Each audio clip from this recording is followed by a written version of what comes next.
कि आजादी को पटेल और सुभाष चाहिए, कहां से लाओगे? अब मान लो आ गए सुभाष चंद्र बोस, तो कहेंगे तुम मुझे खून दो, हम तो नहीं देंगे। जो पाव डेढ़ पाव बचा है वही चूस के बैठ गए, तो घर वाले क्या करेंगे? भाई साहब बीच में ना बोलो।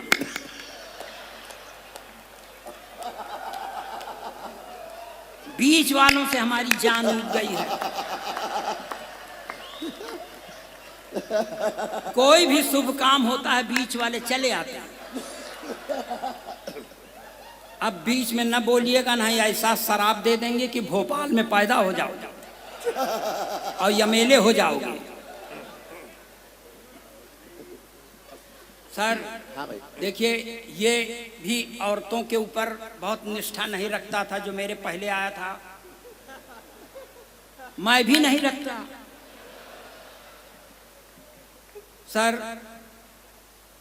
जब मेरी शादी हो गई थी तो 4-6 बरस के बाद मैंने अपनी पत्नी से कहा कि हमारा आपका पट नहीं रहा है। तो पत्नी ने कहा पट नहीं रहा है तो क्या करबे? हमने कहा करेंगे क्या, दूसरी शादी करेंगे। उसने कहा दूसरी शादी करेगा आपन मुंह देख। हमने कहा शादी से मुंह का क्या संबंध? हमने कहा तू मेरा मुंह मत देख, मेरा कॉन्फिडेंस देख। तो मैं फुल कॉन्फिडेंस का कवि हूं। आप लोगों के चरणों में अपना प्रणाम निवेदित करता हूं और यहां से चालू होता हूं। एक चीज और बता दें सर, हम सरकार के एक नारे के सख्त खिलाफ हैं बाबूजी, जिसमें सरकार कहती है नारी सशक्तिकरण। नारी सशक्तिकरण का मतलब पुरुष अशक्तिकरण। जोन काम अपने खिलाफ हो क्यों माने? लेकिन इसका मतलब थोड़ी है मैं अपने प्रधानमंत्री से पूरी तरह प्रभावित हूं बाबूजी। क्यों? क्योंकि प्रधानमंत्री का नारा है बेटी बचाओ बेटी पढ़ाओ मगर पत्नी छोड़ दे।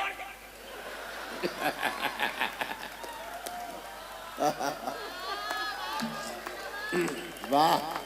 और आपको बता दें, प्रधानमंत्री बनने के लिए ये सब करना पड़ता है। इंदिरा जी ने अपना पति छोड़ा था, प्रधानमंत्री हो गई। उससे कम है क्या? इनके पास जो था इन्होंने अपना छोड़ दिया, और मैंने भी अपनी पत्नी को छोड़ दिया है। भविष्य मेरा भी उज्जवल है, मगर कोई पद खाली नहीं है। फिर बीच में बोले गोरखपुर में पैदा कर दें क्या? अब सुनिए भाई मेरे दोस्त, मैं आपके लिए आया हूं। जब मैं खुद कुत्ते की तरह माइक पर बोलने के लिए खड़ा हूं, भौंकने के लिए, तो मेरी भूमिका से मेल मत मिलाओ दोस्त।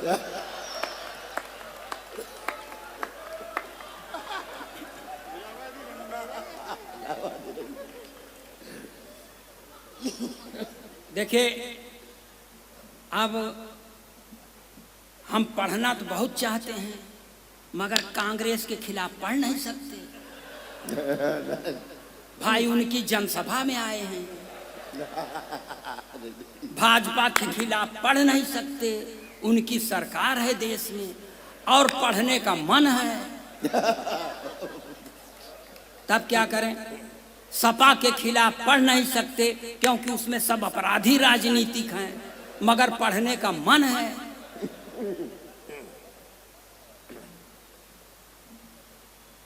कहाँ है भाई साहब? किसी को सहेजने चले गए क्या? हम तो परेशान है भाई साहब। छत्तीसगढ़ है, आगे पीछे दोनों तरफ से गढ़ दें तब।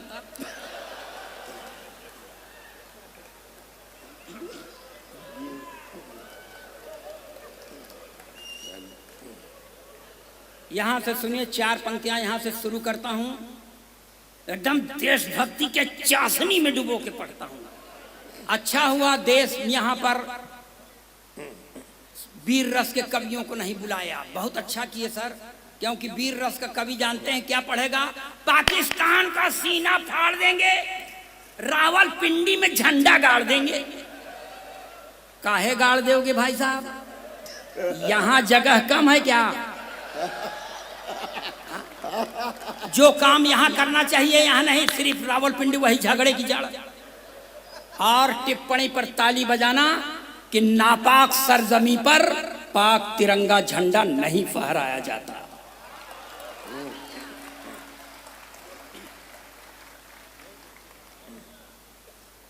अरे कुल चीज बढ़िया ही तो है हमारे पास, बस आप सुनिए मन लगा के।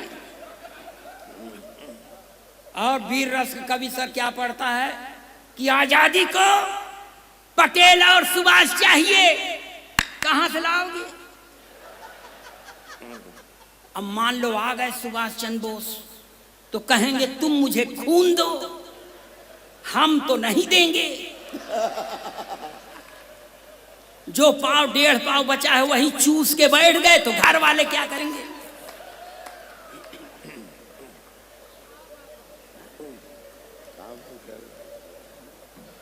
और बताओ, अब चालू हो जाए कि इसी तरह कथा सुनाते रहें? ताली बजाइए, अपना काम लगाता हूं मैं। हमारे उत्तर प्रदेश में एक नेताजी थे, अटल जी, वो इलेक्शन के पहले इस दल में थे, एन इलेक्शन पर उस दल में चले गए। पूछा गया क्या काहे चले गए? कहें इस दल का नाश कर देंगे।